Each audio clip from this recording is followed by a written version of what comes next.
Hello guys, this is HJDP Tutorials. So, ang tuturo ko ngayon is how to remove watermark in TikTok videos. So, first is punta tayo sa TikTok application.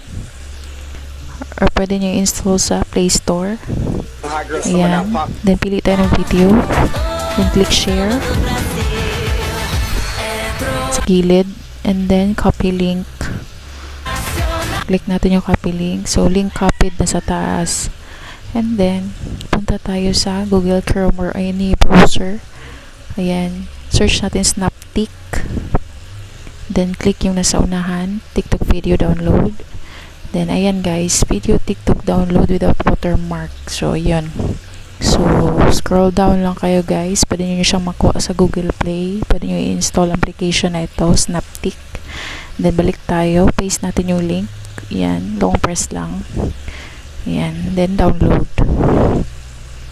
After that, download server or download server to full HD. Ayan, click download. Open. Ayan na guys. So, ayan na siya yung video na lang watermark. So, ganun lang kadali guys. So, balik-balikan nyo lang yung videos na to. Sundin nyo lang yung steps. Actually, sobrang dali lang niya. Ayan. So, ayan guys.